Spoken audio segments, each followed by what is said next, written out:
Chapter 3, Demons on the Strip. Sunday nights in Sacramento are always lit. The warm spring evening had the whole city up and moving. Sunday nights on Broadway looked just like Crenshaw. Everyone with shiny whip was out flossing. And even if they didn't have a car, they were still in attendance looking for something or someone to get into. Jomata was part of the movement too. She was out and about painting the town in a rented Yukon with her homegirls. Jomata pushed with a squad from the park who had adopted her as one of their own ever since she enrolled into Sac High as a senior that year. Her fuck you attitude, along with the I'ma get mines mentality, caught the attention of a certain crowd of like-minded females, and she quickly got in where she fit in. Nikki, Big Blood, and TP were all well-known P-babies. They weren't treated like thoughts, like other females from the hood. They were respected mainly because they respected themselves.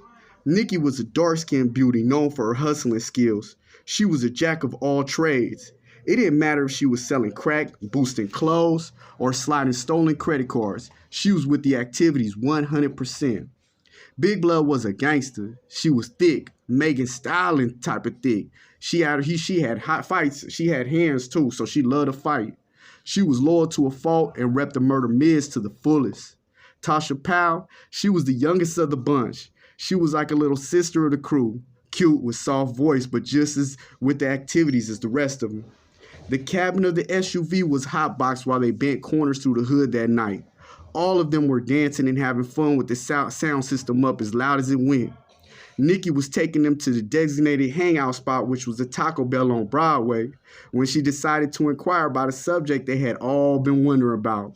She turned and looked at Jomata in the second row and asked, "Girl, you was on one the other night at Lily's house party. You fucked that nigga Derek or what?"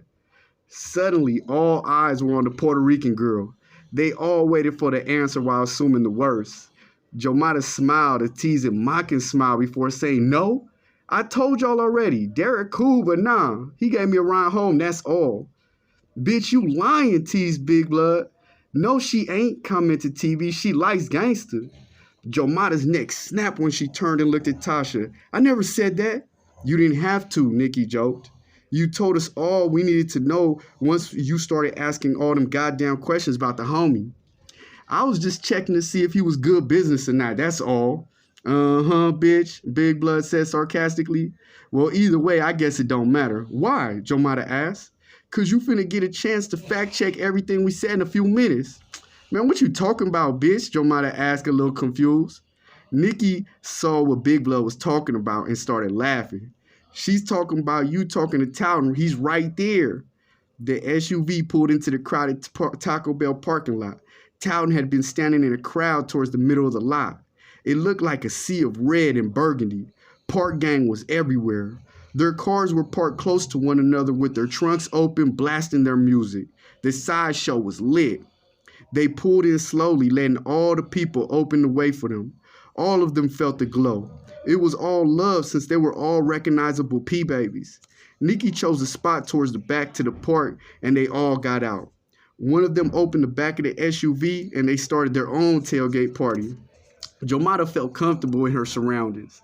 She only lived in Sac for a little over 6 months and already made it her home. She recognized most of the people out there from school or around the neighborhood. Nevertheless, she still found herself looking nervous. She searched the crowd for Towton and immediately felt a rush when she laid eyes on him. The sexual attraction was magnetic. At least that's what she felt on her end, she thought to herself. "There he go," Nikki teased Jomata. "He saw you too." "He's coming, Jomata," Tasha exclaimed. She saw Towton heading their way, making his way through the crowd. All of a sudden, she felt shy, looking away like she wasn't paying any attention to the man who was walking towards her.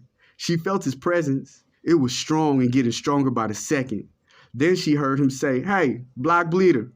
"Huh?" she managed to reply. Then Nikki saved the moment. "What's up, gangster?" "What? You know my homegirl?" Towton glanced at Nikki before directing his gaze back towards his target. "Yeah, we met before." One thing Jomata couldn't stand was people talking about her while she was standing right there. "How you doing, Towton?" "Man, I'm good, blessed. Hey, can I holler at you real quick?" "Ooh," the girls teased. "Stop playing," she hissed at her friends. Then to Towton she said, "Come on."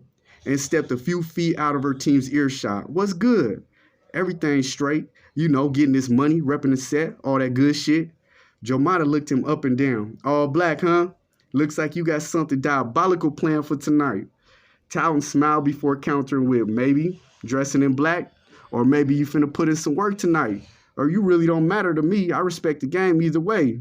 As you should. But yeah, man. Spit it out, Jomata teased him coldly. Man, tell a nigga how I could get to know you a little bit better. You seem hard to find. I really ain't that hard to find. I be on the same shit you be on. At least in my own way. That's what's up. As a matter of fact, I meant to ask you about that. About what? Where you begin your work from?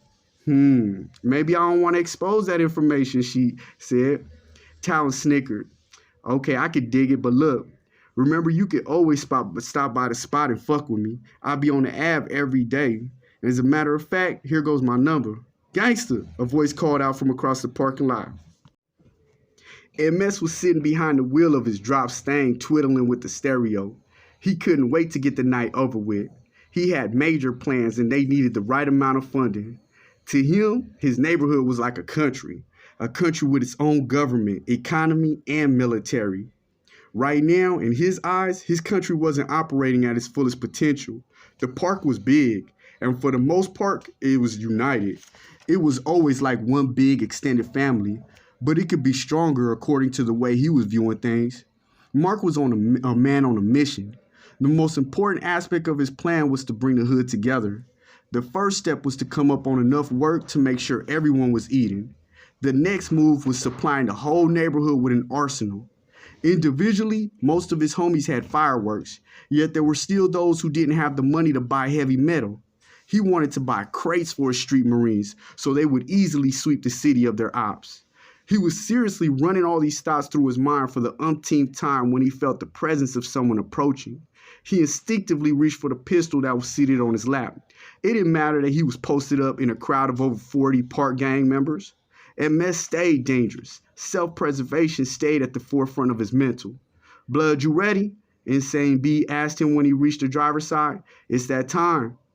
Mark looked at his phone. It was almost 9 p.m. Yeah, get everyone together. Mark stepped out the car and looked around. His extra tall frame gave him a bird's eye view of the parking lot. Insane was discreetly making his way to all the homies who were going to ride with them. It seemed as if they were all ready to go. Then he saw Talon off to the side talking to the little Spanish broad with big titties. Mark smiled to himself.